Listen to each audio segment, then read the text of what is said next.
Today is with great honor that we pay tribute to someone who is a living legend in his own time. Well, thank you, George. May I say this is a complete surprise? Well, I got a bigger surprise because it's not for you. Huh? No. This is someone who's been an inspiration to our fighting men overseas as long as I can remember. Oh, thank you so much. Servicemen have told me many times after seeing me in a bikini, this is worth fighting for. Phyllis, I've seen you in a bikini. You look like the unveiling of a 2-iron.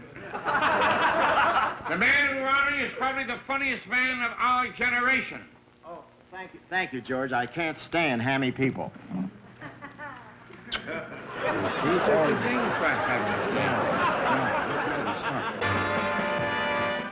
Four-Star International presents the greatest array of stars ever assembled for television. It's George Jessel's Here Come the Stars, with a dais of guest stars to toast and roast the honored celebrities. On this specially made sales and promotion tape, you'll see a sampling of shows from the series. And unless we miss our guest, it'll prompt you to acquire the season's hottest syndicated property. The concept of the show is the Friar's Club dinner in the setting of a smart Hollywood hotel. You'll get the idea as we go to the start of the Bob Hope Show. It's standing room only in the Grand Ballroom. Stars and guests alike awaiting the arrival of tonight's honored guest, Mr. Bob Hope. At the speaker's platform, a dais of Hollywood celebrities are prepared to toast and roast their illustrious comrade in comedy. There's Sheenie Wallace, popular Bob Crane, and Phyllis Diller, funny man Gene Bayless, everybody's favorite Maury Amsterdam. There's Dick Patterson and Gary Crosby, Mickey Rooney, lovely Jane Bailey. And now, tonight's guest of honor, Mr. Bob Hope.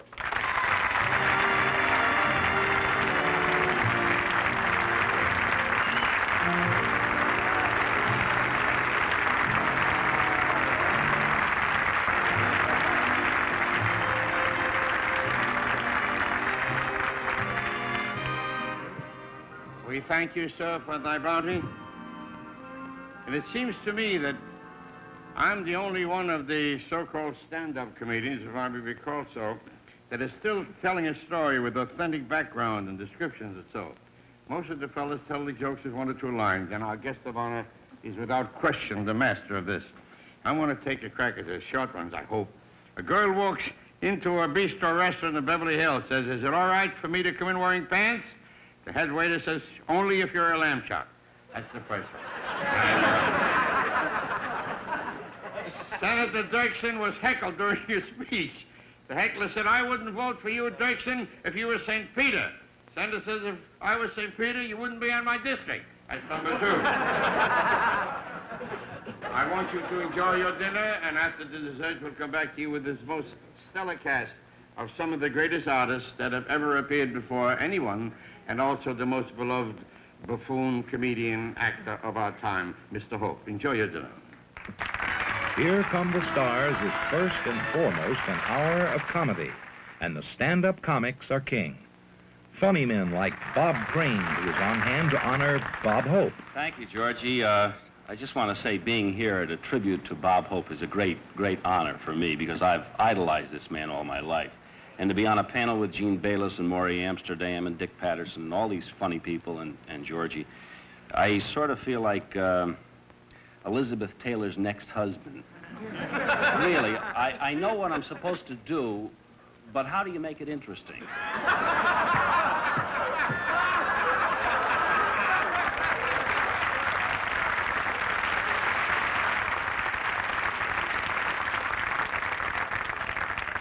I finally decided the only way to really idolize Bob Hope and to build my life along his lines was to get the bio from NBC, which they sold to me, and just read some of the things they have listed in here. Born in merry old England, merry old Bob Hope. NBC has a quaint way of writing things. He had to leave England when he was very young when they caught him playing God Save the Queen on a kazoo. Leslie Towns Hope today considers Cleveland his hometown. he considers it. They don't. Bob is considered an American institution. So is Smog, but we don't throw dinners to it. Educated in the Cleveland Public Schools, he's been granted 8 honorary degrees by colleges across the United States, and despite that, when he reads, his lips still move. He also worked as a shoe clerk, but because of an accident, had to get out of that. While waiting on a female customer one day, her garter belt broke. And it took him 3 weeks to get over the whiplash. He's appeared in military bases throughout the world, of course, and has been known to meet with heads of state.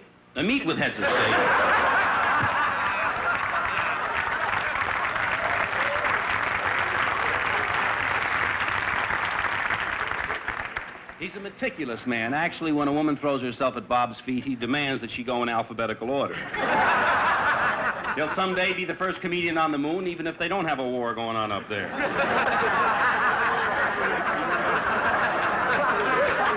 Television regular since 1950, many feel Bob's many TV appearances hurt his movie career. Others feel his movies hurt his movie career. In summing up my adulation for Bob Hope, I can only repeat a line that was used in a picture with Bob Hope and Bing Crosby. And it was a scene where Bob was describing what to do if you get snake bite. Remember that, Bob? Bob said to Bing, if you ever get bitten by a snake, you take your knife, you cut into the wound, and you suck the poison out. And Bing said, what happens if you get bitten in a place you can't reach? And Bob says, that's when you find out who your friends are. Comedy from the distaff side with Phyllis Diller.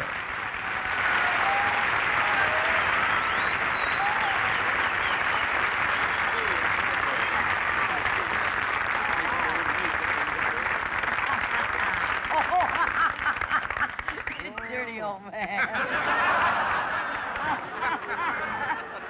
Oh, heavens. Ladies and gentlemen, and my dear friend Bob Hope, and the kosher MacArthur. I use everything. It's so good to be here for my friend, a man I really adore, to honor him. His nose has more of a shape than my whole body. I've been overseas on those junkets with Bob, and while he's there, he's all business. But let's face it, any man who is overseas locked in a room with Raquel Welch means business. But I'll be honest, you know, I admit I was never, ever a sex symbol with boys. In fact, I used to stay up till 4, 5, 5:30 every morning trying to figure out what was wrong with me, and I finally figured out what was wrong. I wasn't getting enough sleep.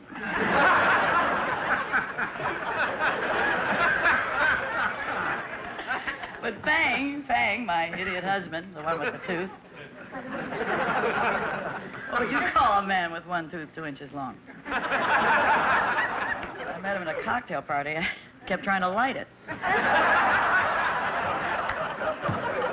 He was so loaded, he tried to smoke it. And I'll never forget the first time Fang proposed, and the second time when he proposed marriage.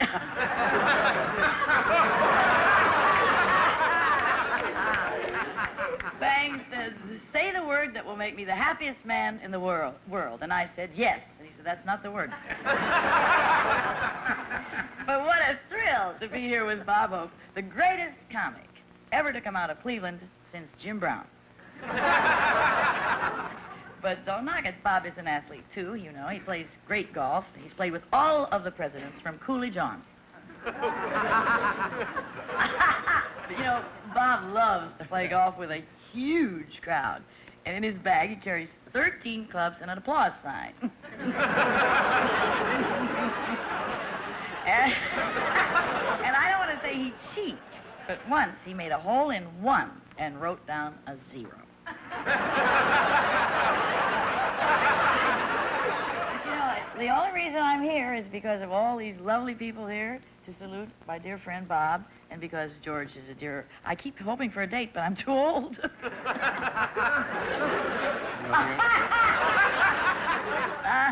Oh, you are a dirty old man.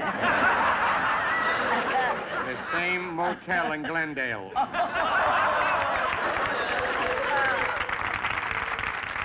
guest of honor occupies the headliner spot for the show's finale. Bob Hope gets an ovation from an enthusiastic audience.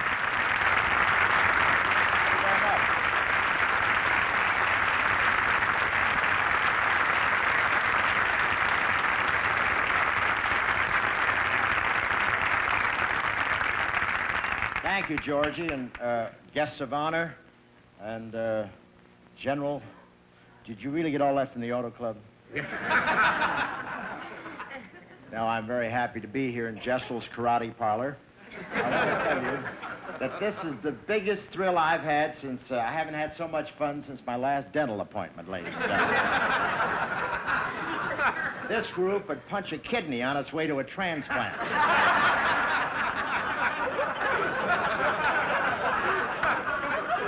I got more respect from the Viet Cong. And I must say, I want to thank Phyllis Diller for coming here tonight. I would never miss her. Phyllis, really, Camaria's answer to the NBC Peacock. Also known as Rosemary's mother. The only woman whose doormat reads, "Welcome, Boston Strangler."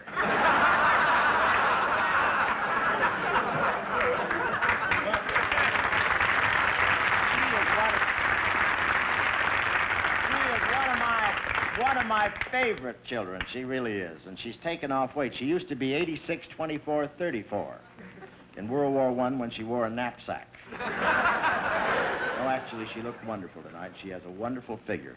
3 times last week, she was kidnapped by Colonel Sanders.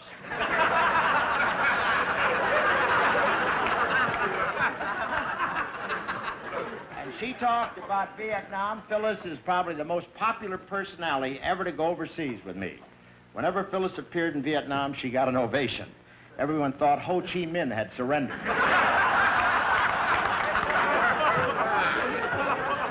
Time magazine said I had $500 million, ladies and gentlemen. Is that ridiculous? No, they did a whole cover story on me. When it came down to the important part, which is a financial standing of a fellow, they asked a friend of mine, a flamboyant Italian who was going steady with Virginia Dare, they said, "What do you think Bob is worth?" And this guy said, "Oh, about $500 million," and fell down in a bag of pizza or something. And I want to tell you, it's caused me a lot of trouble. I've had more relatives that I never met trying to climb over my hedge, and my poor wife has ripped open every mattress in the house.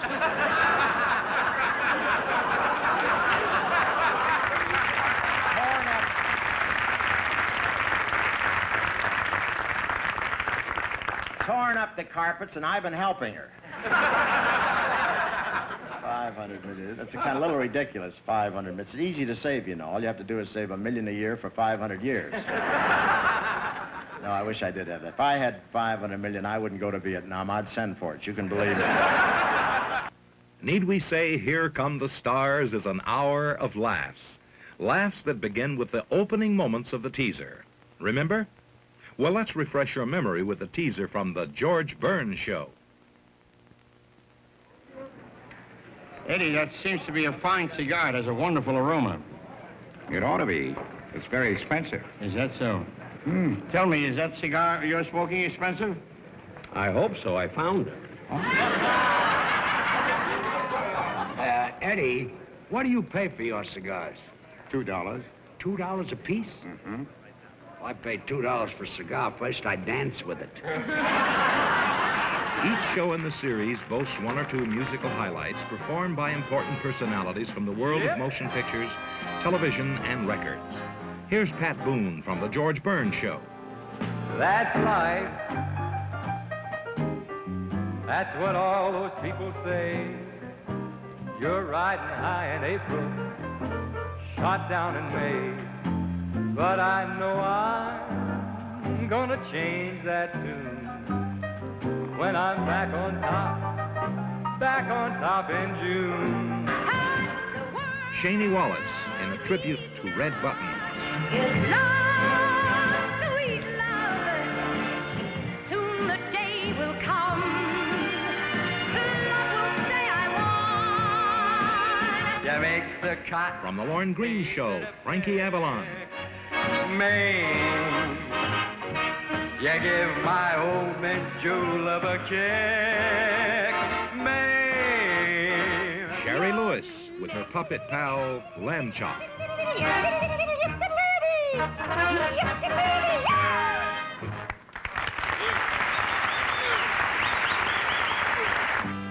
Honoring George Burns, Della Reese. I just got to be free.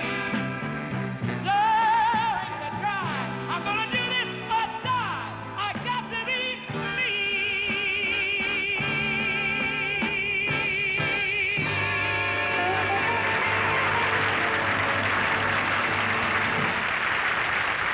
Now let's get back to the commodity of comedy, the chief staple of Here Come the Stars. From the Bing Crosby Show, Maury Amsterdam. Our guest, ladies and gentlemen, an old friend. Most people say that, but I've known this guy, my word of honor, since I'm a kid. San Francisco, the Granada Theater, 1927. And since those years, of course, he's become a household word. However, a garbage can is also a household word. This is the truth. He worked with a fellow named Al Rinker. Bing used to stand at the piano and hit a little cymbal. Yeah. That's where Roberta Sherwood got it. Right? Lifted it. Right, and Rinker would sit and play the piano, and they used to do In a Little Spanish Town, at which time they were both so loaded they didn't know what the name of the town was. Then they got another fella with them by the name of Rinker. And they Harry Barris, Al Rinker, Harry Barris, and Bing, and they joined the Catholic Church and became the Rhythm Boys.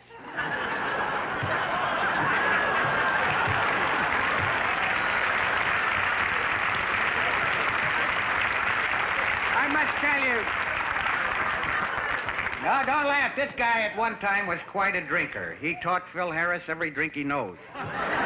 Funny thing is that even Bing's family didn't know he drank till one day he showed up sober. Happens to be the truth. I remember one afternoon he tried to swim Sunset Boulevard. And almost made it, but he couldn't get under the white line. One day he saw the error of his ways and he quit. Well, that wasn't exactly it. He was shaving and he cut himself. And he bled so badly that his eyes cleared up.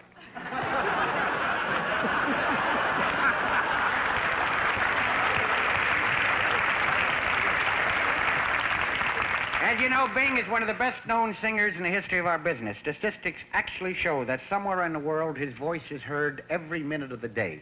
And you talk about air pollution. He sings the same now as he did 25 years ago, which is not too much of a recommendation. He got his start right here in the Ambassador Hotel with Gus Arnheim, and in those days they had all the high singers, Donald Novus, Morton Downey. He had a voice only dogs could hear. And then this fella came on, with the low voice, and people thought something was wrong with their radios. And they got to like it, and after a while, this was where the whole fortune came from. Millions this man made from 3 words. Boo, boo, boo.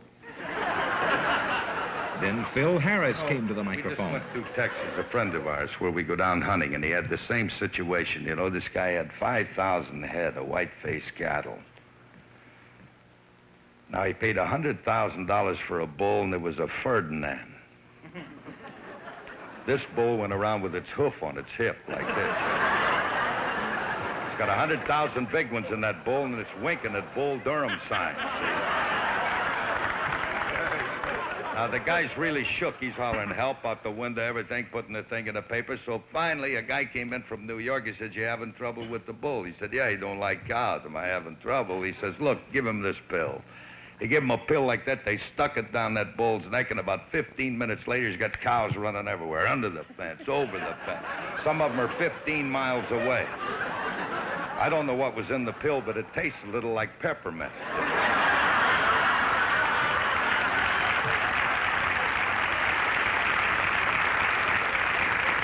He's always treated me like a brother, and I resent it. I never will forget, as long as he's making a par, this is true, as long as he's making a par, he's happy. But don't give him a bogey, or don't give him a double bogey. And as you know, Bing is seriously very religious. And I can remember one time he took 3 bogeys in a row, and he went to Mass. Went to Mass right after that, and the priest is now the maitre d' at the Pink Pussycat.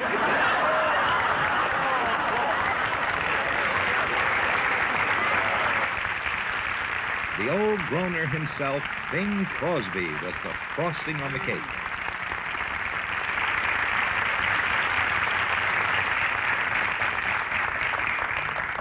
Very grateful to you, George, for that very expansive introduction.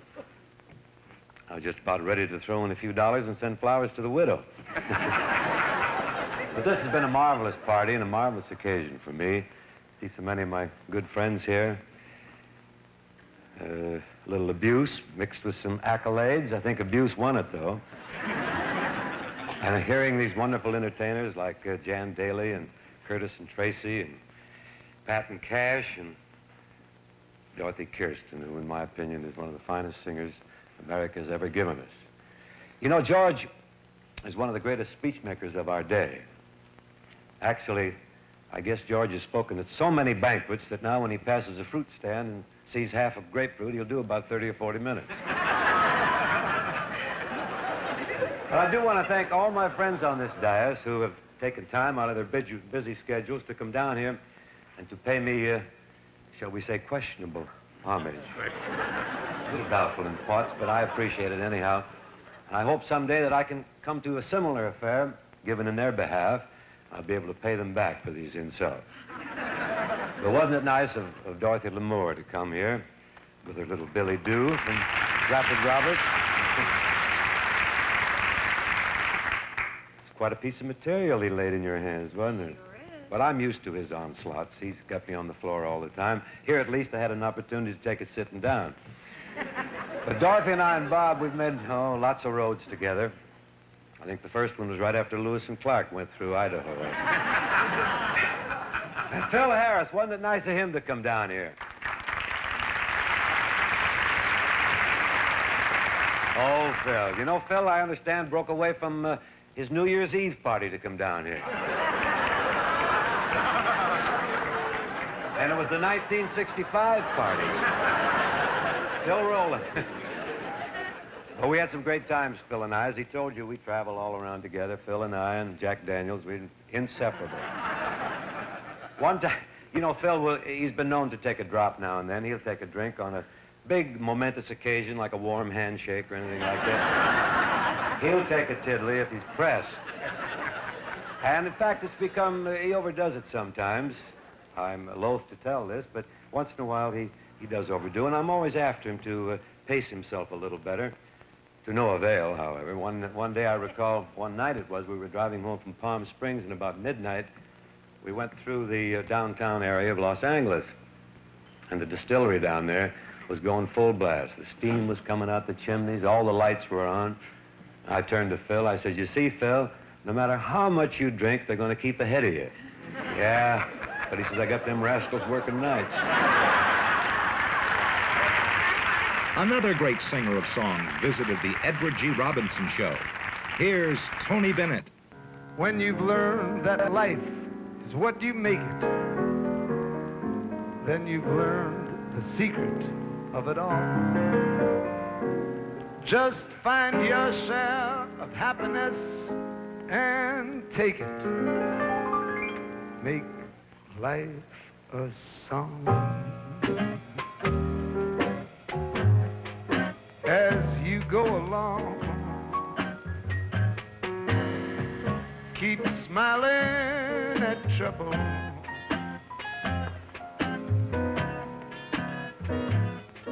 But trouble is a bubble, and bubbles will soon fly away.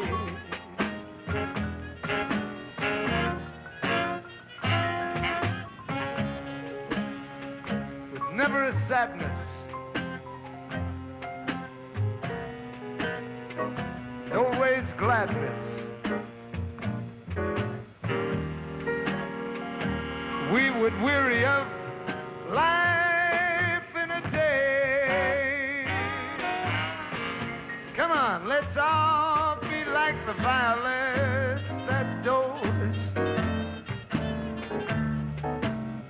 'neath the chilled winter snow. They bravely wait for the May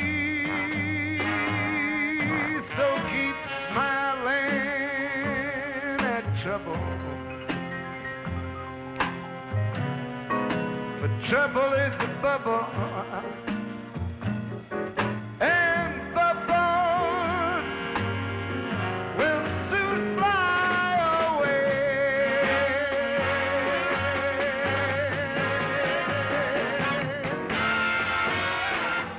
The big band served the clever comic Rich Little when he honored and impersonated James Stewart. There's one thing I'd like to see Jimmy Stewart do. He's played a variety of parts, as I've said. I'd like to see him star in a Broadway musical. Could you picture James Stewart singing, say, in Funny Girl?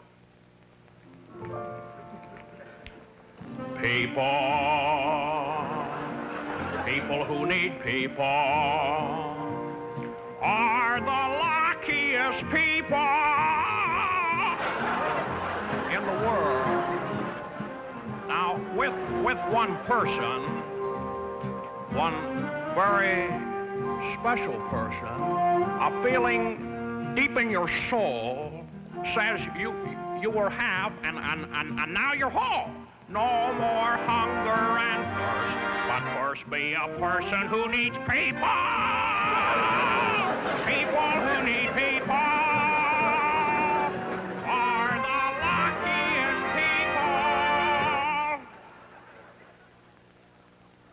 people in the world.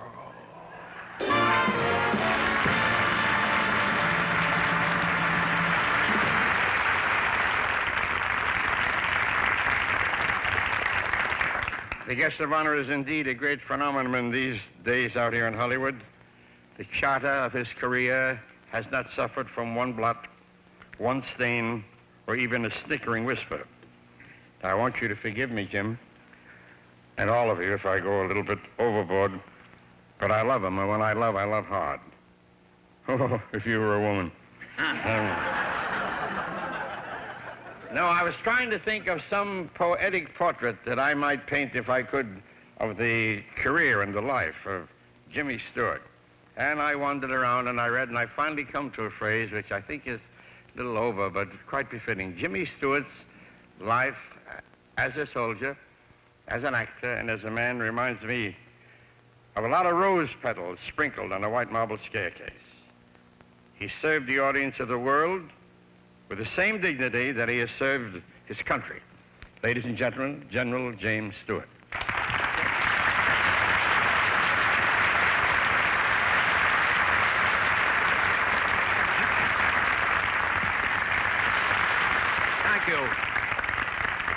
Thank you, Mr. Toastmaster, and people in the dais, ladies and gentlemen. I'm very honored to be here and very proud to have all these things said about me on my behalf. Thank you.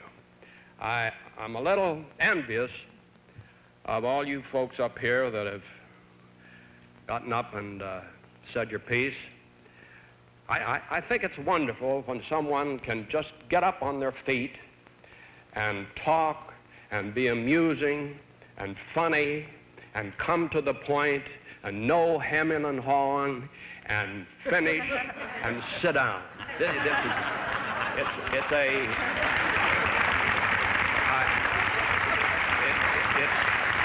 always been a mystery to me. It's always been beyond me. And I think basically the reason for this is that I've always had trouble with the English language. I've always had trouble with the spoken word, if you want to put it that way. I think I have an average vocabulary. I've learned quite a few words over the years.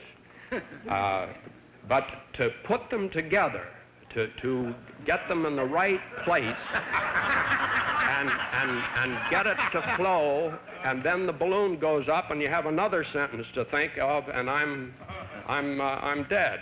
And as far as another language is concerned, it's a disaster. I always wanted to speak Spanish, and I took Spanish in college. It was a good college, a wonderful Spanish professor. But now, after all this time out of college, The only Spanish thing I can say is haga usted el favor de entregar los cuadernos. And that means please hand in your exercise books. From time to time, a celebrity guest did a surprise walk-on, such as the night Sid Caesar was guest of honor. Holy mackerel!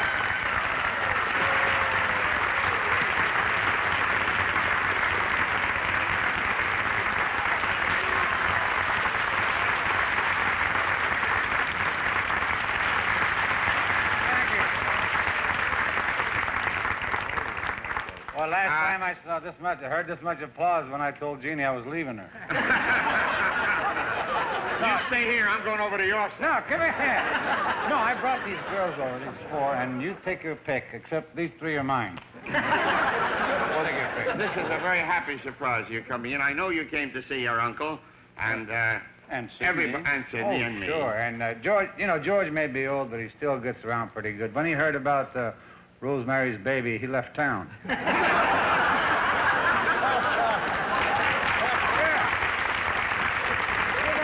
Sit down. Please, thank you. And he's a dirty old man, I'll tell you that. He is. Get out of here. Yeah. The other night, they caught him making an obscene phone call to Dame Edith Evans. You know that? He's had plenty of experience with women, though. As a matter of fact, he just wrote a new book entitled Sex Without Laughter. Nobody knows this, but years ago, George almost talked me into becoming Jewish. Yeah, he told me a bar mitzvah was a saloon. Oh, God. I even like that song, Hava Nagila. I thought he meant have a tequila. But you are doing a show. I know you're doing a show. Yes, this is a banquet kind of show, and it's in honor of Sid Caesar. And I knew that in order to lure you away, I'd have to have the, blood is thicker than water. Yeah, well, that's beautiful. What's lure mean? What is that? Lure is in Paris, the Lure, where they have that. Oh, where they have that, sure. But I came over for Sydney, and I just want to say, remember the great words of Sophia Loren, who said, the bigger they are, the nicer they are. You're a nice man. Thank you.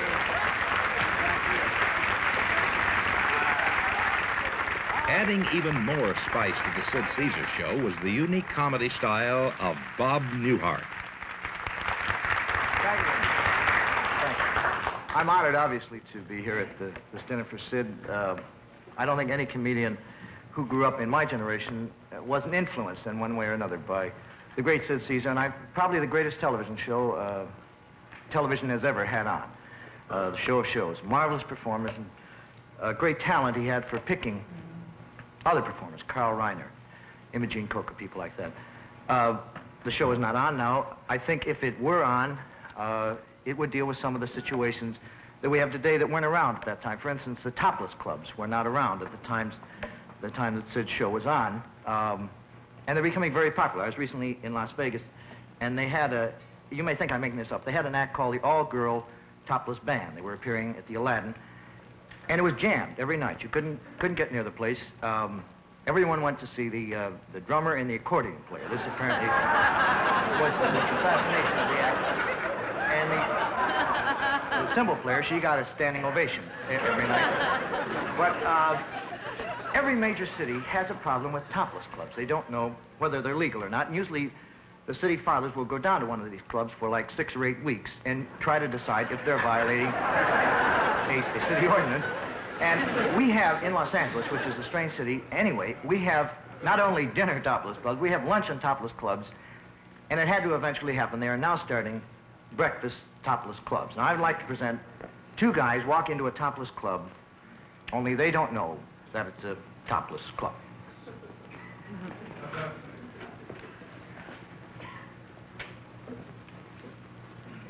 This is a real nice place, Harry. It sure is. Must have great food here. They do a hell of a breakfast business, don't they? Oh, hi, miss. I'd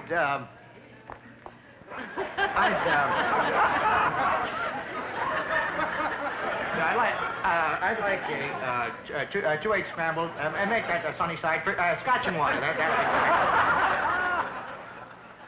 It's almost 7:30 here. Don't stare at it, Harry. Just look at the table like I'm doing. 7-Up, water. It doesn't matter. Whatever you have there. Two 7-Up and water. That'll be fine. Is she gone? Is she gone, Harry?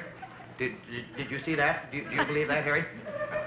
Well, she must have been late for work. That's ridiculous.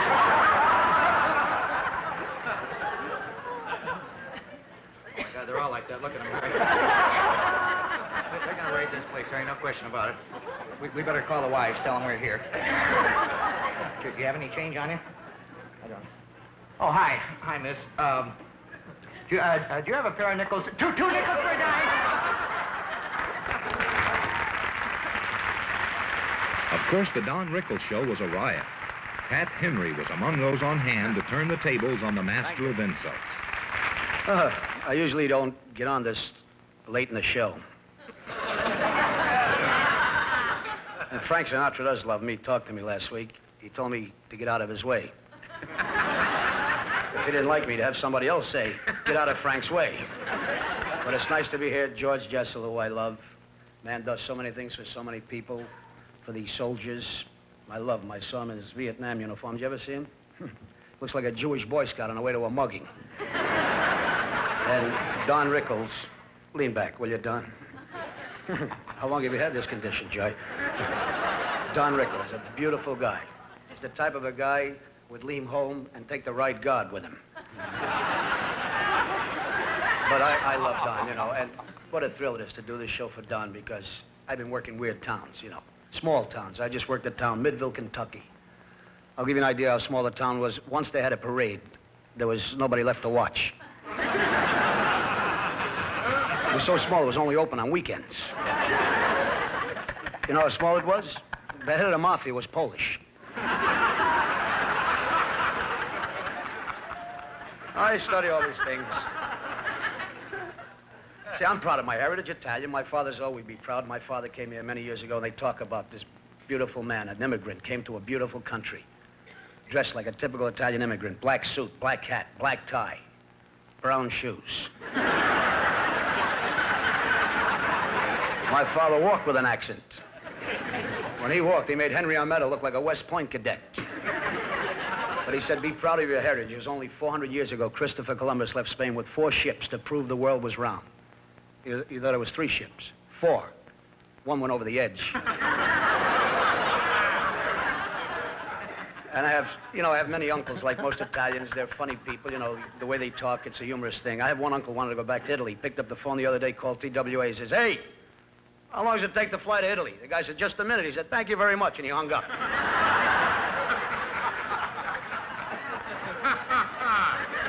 Then I have 2 uncles I must tell you about.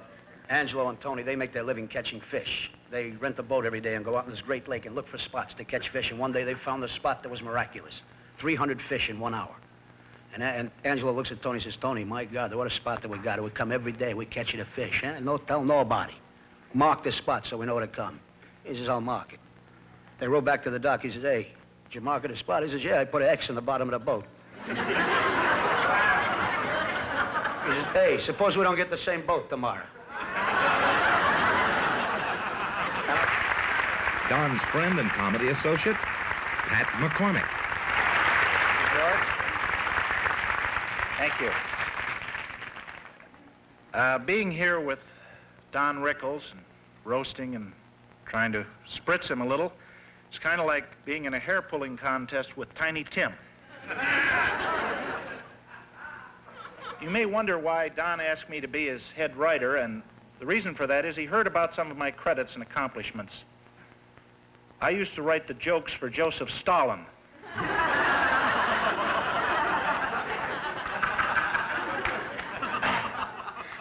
He heard at a party once for laughs I tore the wings off a canary. His kind of guy, he figured. I wrote the opening statement for the Boston Strangler when he rang a stranger's doorbell. Save this for our show. Now, working for Don is not like working for a lot of the other people I've worked for. It's a little unusual. One of the first things he asked me to do was go and teach Shirley Temple's parrot how to talk Czechoslovakian. The other day I went to have a meeting with him, and he kept me waiting at his house for half an hour while he was out walking his rat.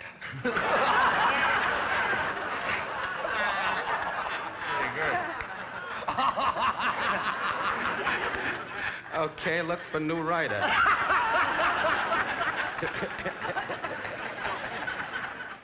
Don had a funny idea at a party the other day. We went up and put safety belts on Mickey Rooney's toilet seat.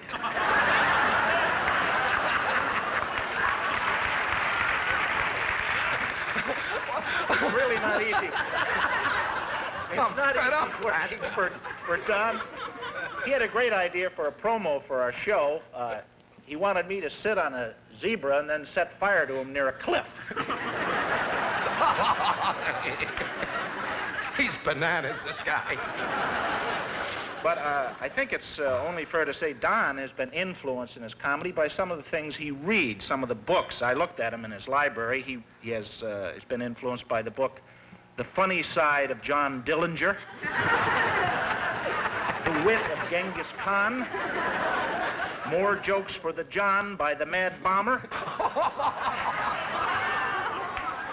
No, actually, working for Don is really a lot of fun, and he's a sensational guy, and I'd like to invite all of you to join Don and me after the show in a game of hide and seek on Joy Lansing. Finally, it was Don's turn to get even. Bloody but unbowed, Don Rickles.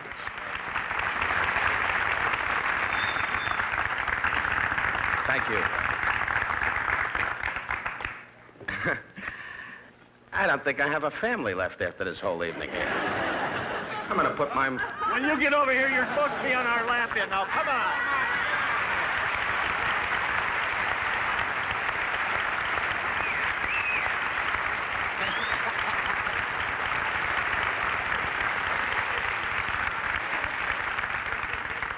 You know, Don, with this show, I wouldn't be surprised if Coolidge walks in.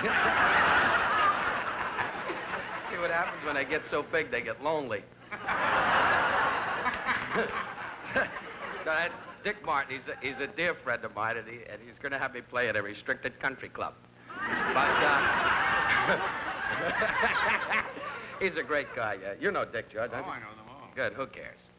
Anyway, Georgie Jessel and Ernie Glucksman, the producer, who's standing over there in the nude, called me on the phone and said, kill an hour. So I came to this cockamamie dinner with the fading candles. And the food was great, George. Can I say publicly this show was cheap? But anyway, I'm sorry. I didn't recognize the fellow with the beard. Good to see you. On your way to Bethlehem? Anyway,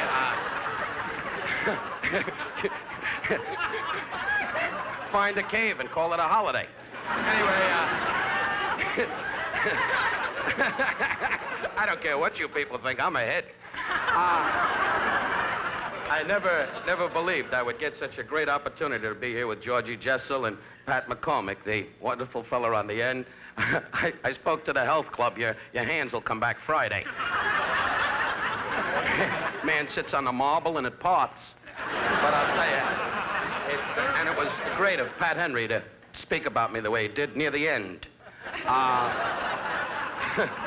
Right near the end, he said, oh, yeah, Rickles, that's who we're talking about. Good luck to you, Pat. And Pat's a dear friend of Frank Sinatra. Frank said you can go to the bathroom. Man never goes to the bathroom unless Frank okays it. That's why he's blue. Anyway, you better start laughing, Moses. Anyway, isn't this fun? The fellow here in the front's been laughing, and the woman took his wallet. I tell you, it's a wonderful treat, George, to be on this show. Really, my mother's in Miami, and she's going to watch this. My mother's a wonderful woman. She hangs around Collins Avenue flagging cabs. She's a lonely Jewish woman, but I love her dearly, and you kidded about her. And Al Martino, a great singer. I have all your albums, Al. When I'm lonely in the house and I want some humming, I turn on your albums. Hangs around in front of Music City in L.A. going, buy my album, buy my album. You're all right, though, Al. You're Italian, you can tell. See all the oil on the shirt? Anyway, gang. I want you to know that... You're my kind of woman. Bless your heart. She's wonderful. She's laughing and having a good time, and your husband's leaving you. Anyway, are you married? I tell you this, though. No, you're an attractive woman.